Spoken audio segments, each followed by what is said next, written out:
Welcome back, fellow armchair generals. This is Gamer 1745 here with my continuing playthrough of Hearts of Iron 3 with Black Ice 8.6. Okay, we're going to continue this.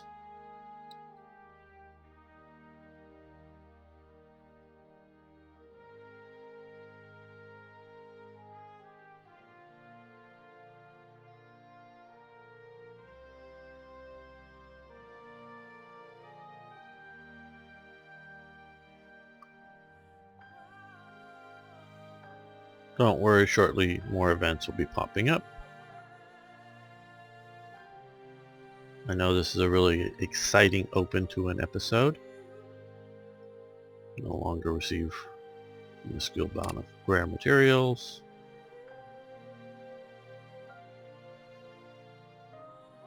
Okay, well, no longer receive money for a lot of supplies.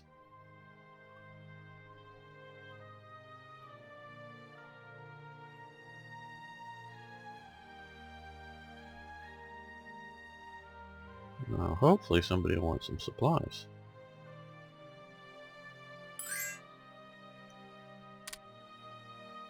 Okay, Costa Rica.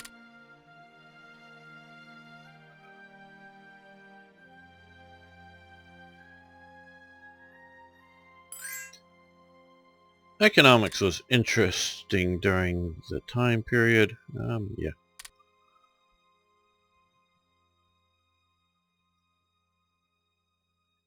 And currencies are interesting things. Obviously, Germany under the Deutschmark and the Weimar Republic had gone through massive inflationary time periods. So even under the Reichsmark, there wasn't huge international demand for it. Where almost any nation would say except the pound. You know, even if they, let's just say Romania wasn't even buying anything from any British Empire, any British colony. They were just buying things from Bulgaria, Yugoslavia, Hungary, Czechoslovakia, Poland. Let's just say theoretically that they would accept the pound in payment. That would just be, oh, you have pounds? Sure thing. Because there was always somebody out there else willing to exchange the pounds for other currencies. That is not the case for the Reichsmark.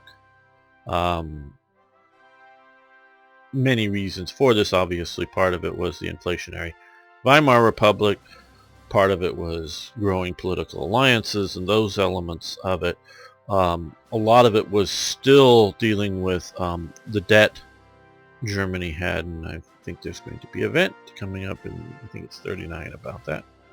Okay, we would give them money each day for fuel decline. No, but what we want to do here is go down to that. We're getting through that fairly quickly. We're pumping through this. We're down the whole point. You can see we're still moving more and more over to building things in our production queue. So because everybody who was anybody knew that no fuel. You want fuel too? No fuel.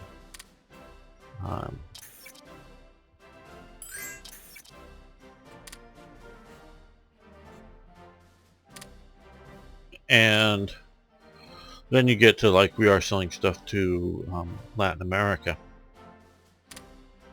Their currencies were also very soft, and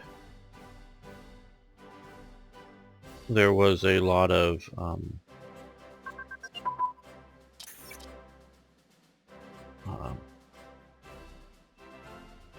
histories of defaulting on debts as well. And unless you were going to buy something in that country of significance, basically resources, a lot of those countries, their currency wasn't useful. So Germany had a tough time here. Germany wanted to be a manufacturer, basically sell supplies.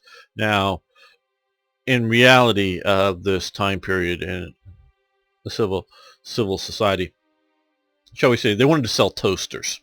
Now, of course, it's not literally toasters. It could be um, radios or um, any sort of manufactured goods. They wanted to sell that to other parts of the world. And country like Argentina, which has always had a sort of boom-bust economy, um, they would happily buy toasters, but Germany, they would only be, and I don't know what the peso or whatever, I don't know what Argentina's currency was, but they would happily, Argentina would happily buy them in that, but Germany wasn't necessarily wanting to buy stuff locally. So you sort of get this situation. So it really does, make it hard for Germany. And France is also making toasters. And so is Britain, and so are other nations. So a lot of these nations don't want foreign competition. So they were trying to build autarkies. An autarky, sort of a little hard for me to say, is a closed economic system that is complete, meaning it has all of the essential, at least, resources. It has all of at least essential manufacturing capabilities, and it has a large enough market for its manufacturing capabilities. And so, and past the year 2000, I've had friends who want autarkies back, and they see that as something of a failure of the current international so-called free trade system that's going on and around the world. And a lot of it's in America with the loss of manufacturing, because it's always going to be cheaper to make socks in Bangladesh than it is to make them in the US. And it's always going to be cheaper to make t-shirts in Bangladesh than in the US. And if you have even just minimum amounts of quality control, those countries can probably manufacture them to a standard that will meet anybody's needs in the United States. Now we can talk about high-end designer haute couture for women's clothing that maybe Bangladesh couldn't replicate. But at some point, at some level, much of, say, the clothing manufacturing done in the world, and Bangladesh is actually stealing a lot of it, if you will call it that, or shifting a lot of it from China to Bangladesh because they can do it cheaper than China. So that you can have your blue jeans and whatever else manufactured in Bangladesh now, and with modern super freighters, you can move the goods around the world cheaply. So location of manufacture becomes less and less important. And this obviously puts people out of work in the U.S. Now, of course, the U.S. answer to that ultimately can be go from a labor-intensive manufacturing of socks to a nearly automated manufacturing of socks. But you still don't employ people. It still puts people out of work. Well, what you do is economies will change. We are no longer needing large numbers of populations growing food around the world. We still do have that in lots of places, hand farming, but we can move it to industrial. And so it's going to change and shift into the future. And of course, you're going to need high-tech trained people to maintain the machines to make socks. So as time goes on, the job market is going to change. You can't keep that from happening. Now, if you look at it from a strategic point of view, you have to determine um, what is required to be manufactured and what you can't accept to have cut off from other sources. Now, if you're Belgium or the Netherlands, you can't maintain a full, vibrant economy just based nationally. You just can't. Not even the Netherlands of this time period with, what we now call Indonesia, the Dutch East Indies and a few other colonies out there, or Portugal with a few African colonies and a couple of others, little ones in India and out in Indonesia today. Even those with that, you can't have autarkies. You can't have a full, vibrant economy entirely locally based. But you can have blocks. The European Union, the United States. Now, I'm a person that believes that all modern essential manufacturing needs to at least need to be represented within the United States.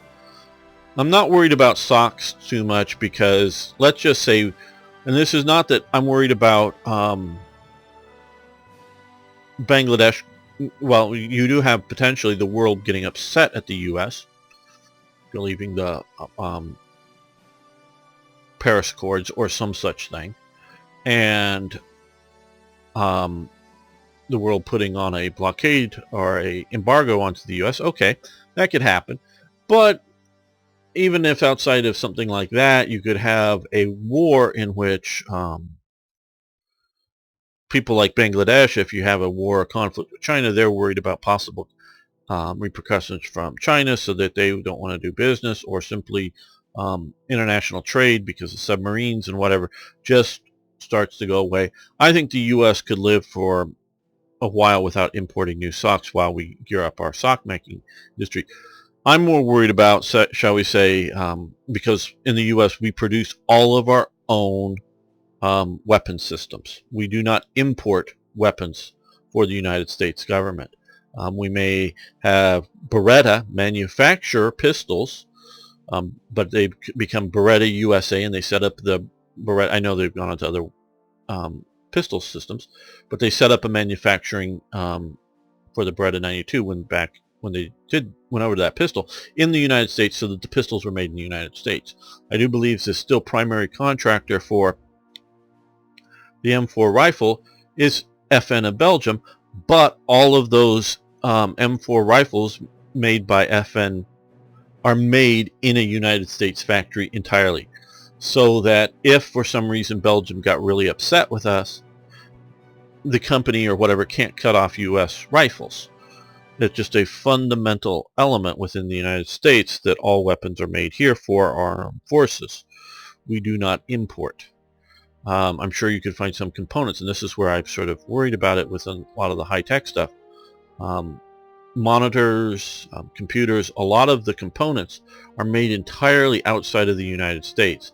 And I'm worried about that as being a point of, and they are mostly contained within Asia, mostly within, if you will, greater sphere of China. Obviously, Japan does not want to be inside of China's sphere of influence, but it is, effectively quite close to that. So that could disrupt our supply. So I would be very much in favor, sure, American jobs are nice, but maybe they wouldn't necessarily employ many jobs, but maintaining all stages of production elements of like microchips and any of the other components for something like high-tech manufacturing in the United States. Now that may only be functionally, shall we say, 10% of all computer components are actually manufactured, that are sold in the United States are actually manufactured in the United States. I am fine with that in the sense that because it does keep costs down, because if you start to develop autarkies, costs start to go up. See, that's the problem with the people who want to develop autarkies. It does keep the costs down, and so that helps out the American consumer. But by making sure you do have the capability within the United States, what that does is, if for some reason, and it could be just, hey, whether it could be North Korea nuking everybody around it, or it could be some sort of massive tsunami situation like the Fukushima, but located in such a place that knocks out so much of the manufacturing capabilities or something like that. I'm hypothesizing here. But you can go from a small manufacturing 8 hours a day to a 24-hour a day, multiple shifts, geared up. If you have all elements of the production within the United States, you can expand it to more factories. And it may take a while, but at least we would have essential supply. And that's I guess maybe come down to essential needs capability, not essential needs fulfillment, meaning like all weapons. I mean, weapons are obviously a critical failure point for a nation. And so again, this would apply to, say, the European Union bloc. Sure, Belgium may make one thing and the Netherlands may make another, component elements within the society, but they should have all essential capabilities within their, if you will, economic bloc. That doesn't mean you don't import more than you make locally, or it doesn't do that. Now, the problem, of course, with the free trade idea is that it's not, and some people use this in different ways, a fair trade or something, meaning China will export, but then they will do legal means, as in laws banning importing of U.S. beef or something, or they will do tricks or other sorts of mechanisms to limit the effective ability to import goods. Only have one inspector to inspect all this stuff, and it takes forever, kind of thing, or whatever, when they could ramp it up. And so that you don't have, and it's not just between the U.S. and China, it's many nations, so you don't have it. Most nations will get some industries and protect it, so they do have this protected trade situation. So you've got to exercise your muscle, and you really need to be aware that any ideology, any belief system that you hold to be paramount, meaning primary, or the most important, will be a downfall to you if you're not a certain level flexible on it. So you go, hey, we believe that free trade is best, but if you're not going to free trade with us, we're going to put limits on you too. And so that the other nations will go, oh, well, we have to negotiate something. So, we got on this with autarkies. Germany, and this is sort of where we were going, and I was seeing the trade with Latin America. Latin America, and at this time here, you're having still significant costs, which is still to this day, in shipping of goods to Germany cheaply. But Germany you could do it. Things like food, particularly, is, in my thought, not really handled in Hearts of Iron. But the shipping of goods to Germany might like, but what they want to do is Germany at this time is working as diligently and as fast as possible to expand all food production in any way, shape, or form it can, meaning putting lots of effort into putting fields or areas into productive use, using potentially marginally effective areas for particular food types, put them into use to maximize food production. So, and this is sort of getting back to it because I was thinking of this, the cheap Argentinian beef. Beef down in Argentina is super cheap. It's like sort of the chicken of the rest of the world or something. It's just super cheap for them to produce beef down there. And steaks cost nothing to the people down there, even the relatively poor, because they just can overproduce beef, and at times they do effectively export it. But if Germany starts to import too much beef or too much anything from other parts of the world, they're worried that it's going to hurt local farmers, and when the war comes, they're going to be cut off from it. And this is sort of the problem with that. Okay, well, let's check this out. Okay, industrial efficiency has advanced. That is most excellent. It does hurt our ICs overall, but that gets balanced out. And seaport capabilities have advanced. So what we want to do here is leave this going, and seaports. I think we're going to stop it now just because that's in the red. But it will give us seaport level 2, which will give us a cost all the way until July. But I think in the long run it will be a benefit. And I do want to pay most of these costs fairly early on at this time, and not as much as I can before the war starts. So we're going from 1% money to 1.2, and resources from 1 plus 1% to 1.2. So that's good. Not a whole lot of improvement, but still, it all helps. Okay, yes, you have some money for rare materials. You give them fuel. Yes, you may have fuel. You give them money for rare materials. Yeah.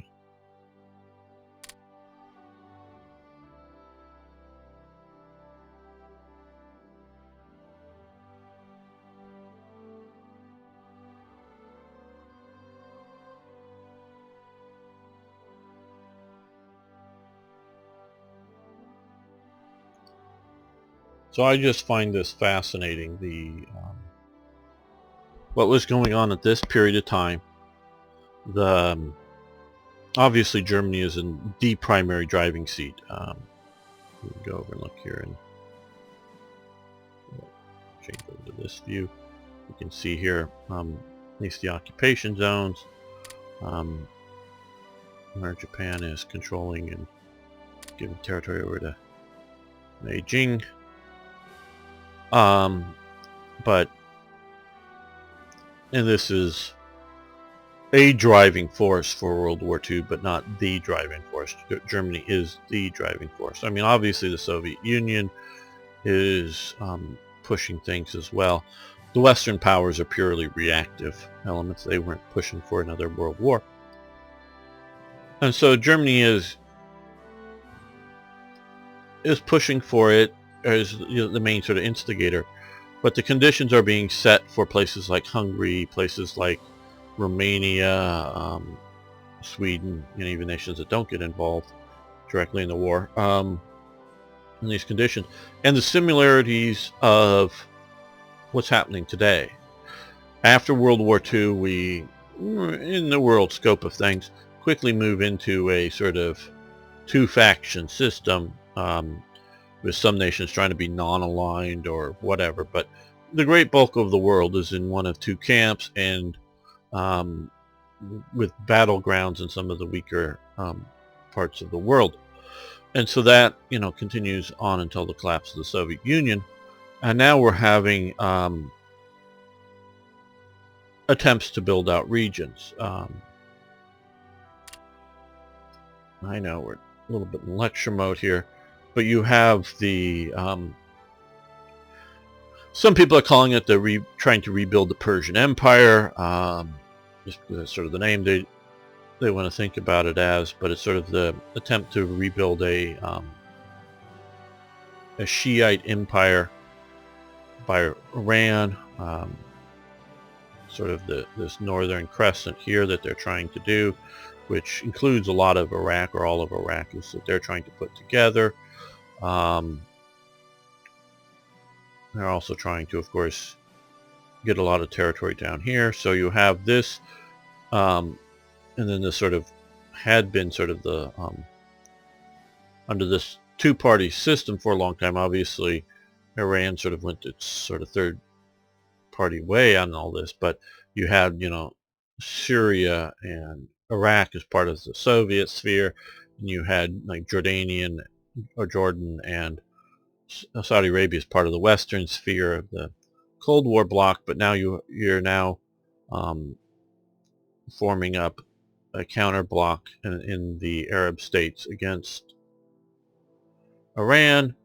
You have Russia, instead of trying to create, and I don't, think that they're ever going to go back to a two-party, you know, between the U.S. and Russia, because I hear that Russia is hurting economically massively because of the fall of oil outside of Moscow. Things are just falling apart. At least that's what I hear. I may be entirely wrong about that, but they're trying to build their power block up, their autarky, a economic system that can support itself. And so they're all sort of moving again into these fundamental blocks. You have China. China is not interested in taking over the world, but they are interested in creating their own regional great power status. They are trying to get key resources and key partners in different parts of the world, in which will feed their engine. And true neo-colonialism in places in Africa where they are building railways and indebting the local nations in a almost no-win solution. The railways are needed to be upgraded that the African nations can't afford, but the way the African nations, they're never going to be able to pay it off, so China will hold massive controlling debt over them. And I could see China doing the old 19th century thing, like what's happened in Mexico. Oh, you've collapsed, you're not paying your debt. Oh, sorry, we're not the World Bank. Our troops are going to show up and start collecting the fees and other things directly from the different interested parties, the different companies, whatever. They're not. I don't think they're going to go knock on village doors and you got to pay your monthly or your yearly tax or something on each houses. I don't think they're going to send Chinese troops in to do that. But I could see trying to make sure that they put the squeeze on these nations that are often highly corrupt and go, you're paying us off. And they only need to do that once or twice. And everybody else will go, okay, we can't welch on the Chinese debt. We give them money for rare materials. No, I think we can find somebody else to trade with at this time. Okay, forming KG from that. Okay, come on.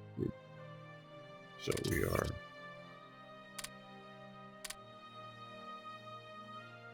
Geschwald 158.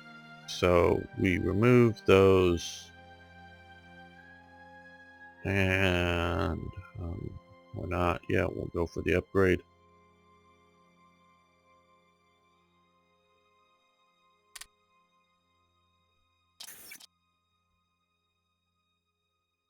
Not sure if these are good things or not.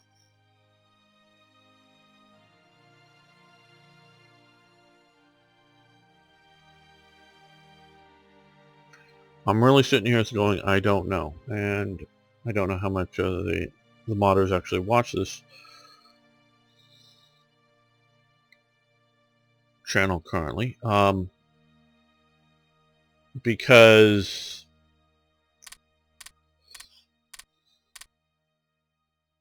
we've lost units that presumably have been upgrading, and we replaced them with new units that are presumably better.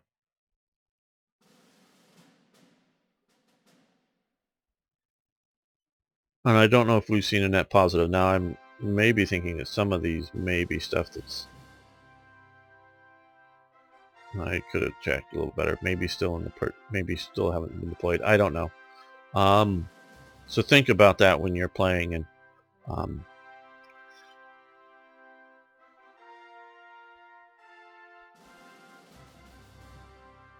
so I would be much more comfortable if it was doing on-map replacements with a fixed cost of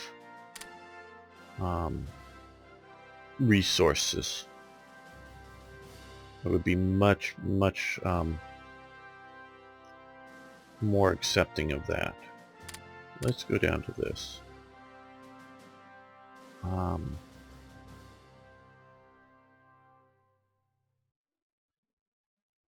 Just because we're down, well, it's a slight benefit. We got rid of our big deficit. I don't need to, because I think there will be events here coming. We're getting a lot of, I just want to check to see some of the key factory points. I know many of them we are maxing out. And that's just my point of that I want to do. That we have, but that we haven't.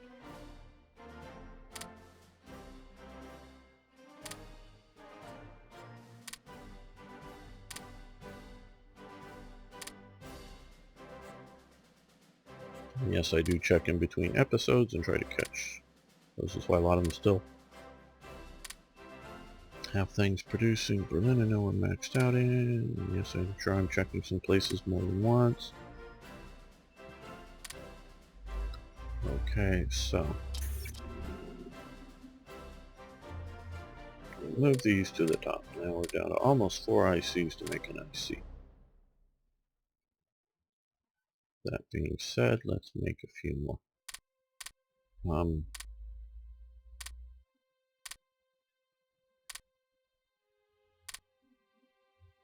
Yes, part of the reason I'm putting these stuff in the east is to make them harder to bomb from Britain.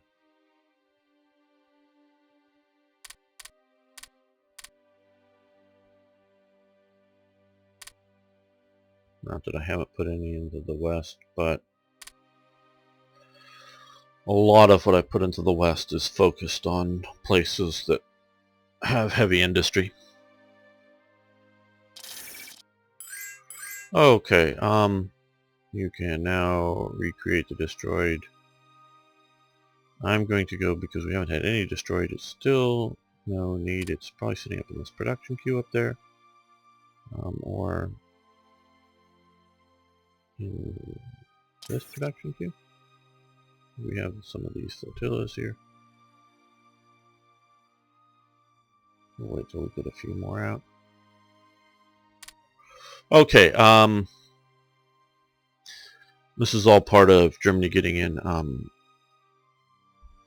Sudetenland negotiations between the Prime Minister of Czechoslovakia, Milan Hozda, has begun negotiations with the Sudeten Party on the national question, basically, of what's going to happen to our country. And so this is producing a going through the process of breaking up Czechoslovakia. Okay, the Gustloff is finished. There's a picture of the Wilhelm Gustloff. It's a for its time period, a very modernistic cruise ship, and particularly in its way. And I'm not saying there weren't bigger staterooms than other staterooms. You notice the portholes all the way down, fairly low, so that you know, I'm sure that there were more expensive rooms and cheaper rooms, cabins or whatever. But to my understanding is basically most of the dining, most of the like the pools and the entertainment are entirely open to everybody. It is sort of a modern cruise vessel. I mean, it is a cruise vessel. It is not a transatlantic liner. I mean, it can be used as such, but it's designed to go on holiday cruises and not simply efficiently in getting people across the Atlantic and back, because there were, you know, obviously the Titanic, and that happens before World War I when it sinks, just to keep that in perspective of time. But at this time, most people that went across the Atlantic still did so in a ship. Obviously the Zeppelins were rare. The flights and some of the big flying boat companies were coming along, but they're moving a very minority of people very expensively, and for most people's perception, very dangerously. I don't know the accident rate and loss of passenger life if it was particularly dangerous. I don't think it was, but it has that perception. So there are lots of people that are afraid to fly, again for good reason, but they just have a lot of fears as well to fly, and so that they are sort of the class that travels. Um, and so, the first and second sort of class, not the steerage people, um, are traveling across the Atlantic in ships. And that's what they're, in ocean liners, because they go through the oceans as quickly as possible to get to its destination, and they're class oriented. Where Germany, with its focus on truly improving everybody's life, again, the correct people, where we're not excusing the wrongs of the regime, but they were trying to improve everybody's life, and that includes the poor worker, the 5 mark car. I don't, now, for the Volkswagen, no, it's not 5 marks for a car, but it's, buying the weekly stamps to try to get through to get the 5 mark, get the Volkswagen in time. Don't quite know how much it costs a family. Not obviously it's 5 marks, but at the time, how much was that? Is in, what would it buy for most families? And not any, you could even say, oh, well, that pays for a nice meal, but for your average, not your middle class sort of worker, but your just average sort of worker, losing five marks a week, how much does that impact their family on everything? But it is definitely something that is focused, that you're trying to reach basically the lowest level to give them a step up. This is an economic system that I am not for, but it is definitely not the economic system of communism, which is I don't know how anybody can still be supporting communists. I just can't understand it. With all the, a lot of it, I know people, and a lot of the younger people, you're not taught who's worse, Hitler or Stalin. Well, if you're looking at personal or people killed, Hitler's or Stalin's clearly worse. And if you look at in how they run governments and how happy the people are, clearly Stalin is worse. Stalin is worse in every single category except that Hitler targeted for death Jews. Stalin targeted many more people for death. Okay. Now, of course, both of these people are small potatoes compared to Mao. And people wear Mao freaking t-shirts. Like, hey, I'm wearing a Ted Bundy t-shirt because he's such a cool guy. He killed women. Or, Jeffrey Dahmer, he killed and ate black people. Yeah, I'm going to wear a Jeffrey Dahmer t-shirt. Huh? Are you nuts? You wear a freaking Mao t-shirt. You have a Mao poster. Oh, God. What these people were. So communism is just worse. Even communism. Oh, but if humans aren't equal. Equal results for your endeavors are a bad, negative thing. Even if you got quote unquote communism to work right, it is a unnatural, unjust, I do mean this, an unjust system.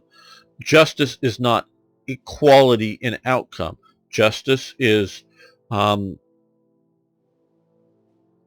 you getting what you've earned. So if you go kill a bunch of people, you earn an electric chair or some other death by hanging or something. So you earn that thing. If you steal from people, you earn going to jail. That is justice. So yes, life isn't fair, but that's the way you're going. Now, within the National Socialist world and the fascist world, you have artificial restrictions. They want to artificially make sure that I'm trying to say this in a way that is both accurate and good descriptive. They want to artificially make sure everybody has a good life, even if it means injustice in that some people who have done more or could do more to earn a better place in life are held down somewhat. It's not as evil a system as communism in that they are at least attempting to have equal outcomes for everybody. Obviously, there's rich people in Germany. I mean, very super rich people in Germany. But I'm not talking about them. I'm talking about the sort of human spirit of creativeness that would allow you to blossom into something, but is because of the economic system and for the good of the people. It's a collectivist system. For the good of the people, you're not allowed your just rewards for your outcome. Now, I do get the idea that life isn't good on this planet. It really isn't. And so, right here we're looking at the Gustav, and life is mostly good for most of the Germans at this time. Some of the Germans, it's horrid. And some of this in 1938, they're doing big euthanasia programs where people are being taken off. People are being collected from towns, and they're told that they're going to go, and they tearfully go to their neighbors and say goodbye to their neighbors because they're being taken off to be killed. Literally at this time.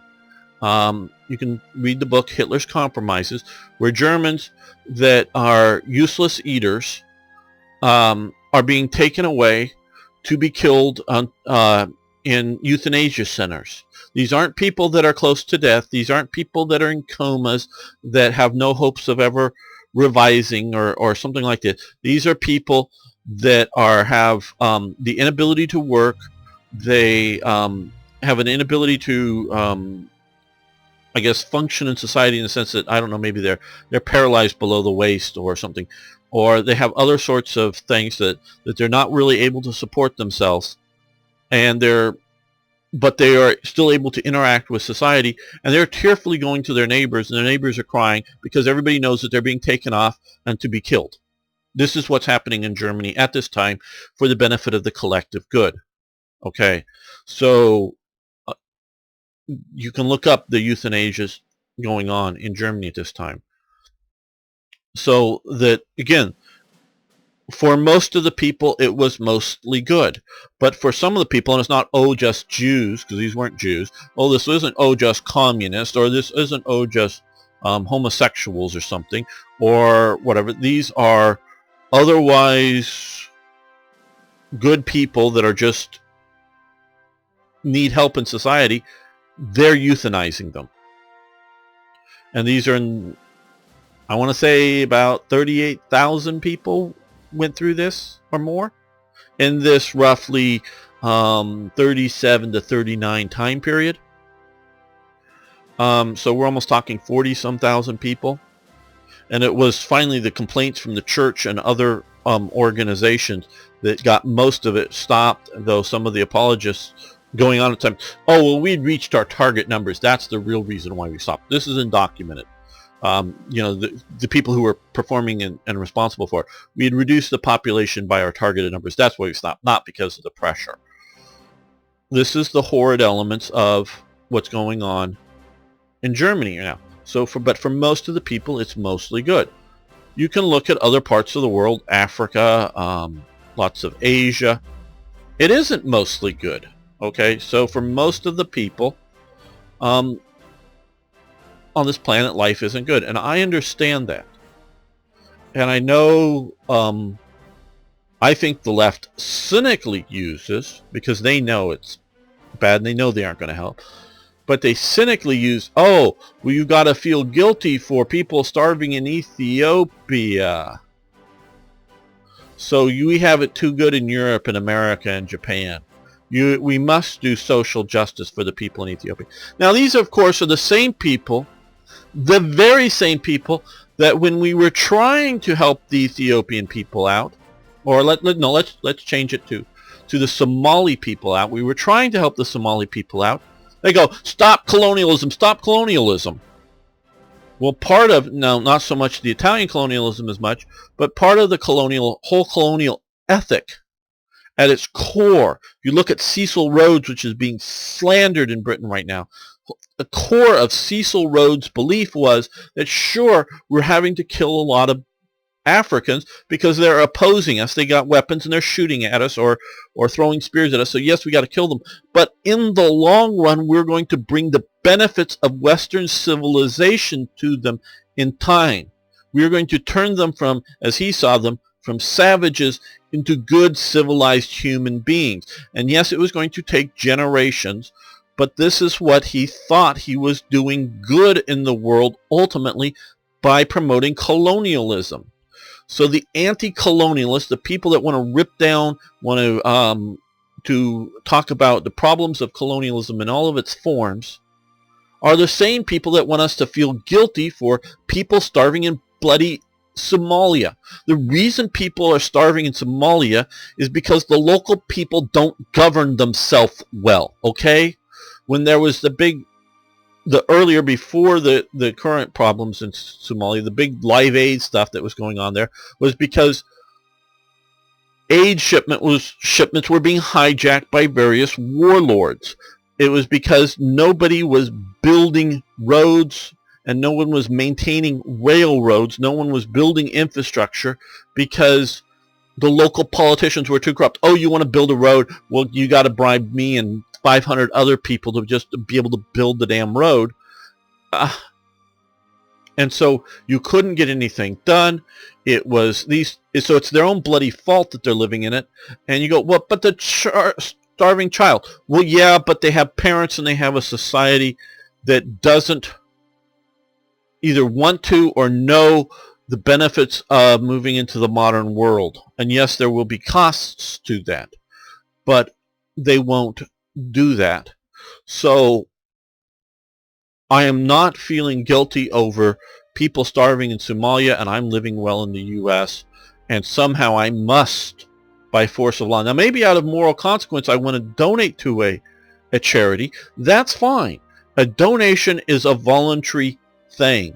A tax, a government program, is always paid for by a tax. A tax is a forced thing. That is what I object to, not do-gooders, NGOs that want to go out and want to do good and are relying entirely upon volunteer, not NGOs that get money from governments or from international aid agencies of the UN, because all that UN money comes from tax money from somewhere, but is people donating through various charities, whether it's the Red Cross or United Way or whatever it is in different countries, but they're donating money that helps around the world. I'm all for that. But the human animal shows that they're not going to change themselves.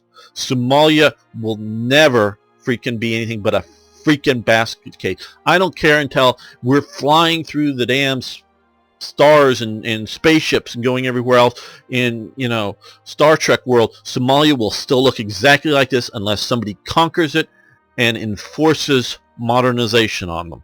Period. So we could be, like I say, we could be in starships and flying around the world. They will still live just the way they are unless somebody conquers them and forces them into it. So, yeah, I'm on a tirade. I'm sorry. But it's this whole ethos, and things aren't good. So, collectivism versus individualism.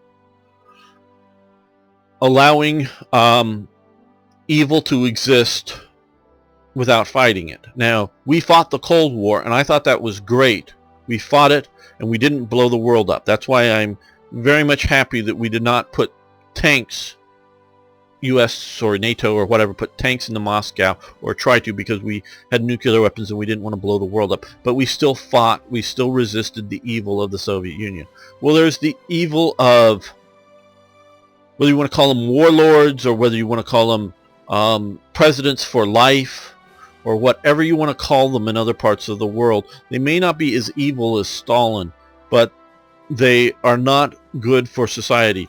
And we can't afford to fix the whole world in a purely altruistic sense. Yes, we were talking earlier about China investing in other nations, building railroads, which will improve the things, but because China is not improving the rest of society, they're sort of doing harm. But yes, they need new railroads, and I'm thinking particularly in Kenya, because they built, going through some of the terrain is just hugely expensive, and it was the British who built the previous railroads, and no one has improved them since the British left, except for now China, and they're costing Kenya massive amounts of money. So the only way the, shall we say, developed world can afford to develop the undeveloped world, they must have an economic motive and an incentive to offset the cost. That must be there. So I don't think China's trying to rule the world. And this is getting too long of an episode. I'm sorry. You can jump past some of this, but they are trying to get key control points. I'm not against, in theory, China getting some key control points, around the world. That's in their national interest. It's just we need to be in ours. But we need to make sure that it isn't just spreading another set of evil. Chinese government has gone through, like we say back at Mao, extreme evil, to where now they're only a little bit bad compared to some of the more, little bit bad compared to their extreme days is what I'm talking about, not compared to, or only a little bit bad compared to, say, North Korea. They're not just a little bit bad compared to the U.S. or something. But so benign neglect is not a good policy. So this is my sort of thoughts on it. I'm sorry. Let's get back to playing. Well, we're going to end the episode here, and I'm going to put a warning up to people that I go on a tirade so they can decide to jump past it if they wish. I want to thank you for watching. I want to thank you for liking the videos if you do. You can give me a bunch of thumbs down if you disagree with my neo-colonialist viewpoints, but it just comes from my truly honest look at the world. When you don't have an improvement of, like, railways in Africa, basically, since colonialism left, sort of the 1960s optimism about the UN and helping the third world, show me a place where it's improved. Please, show me a place where it's improved. I would love to know where a place where it's improved. Maybe we can say the Gulf states and oil-rich states that have done so. But they've done it without foreign gifts of money and foreign gifts of things. But outside of some of that, we see very little improvements in the third world. And so please post questions, comments, suggestions, telling me why I'm all wrong. I'd love to know it. See you next time for more Hearts of Iron.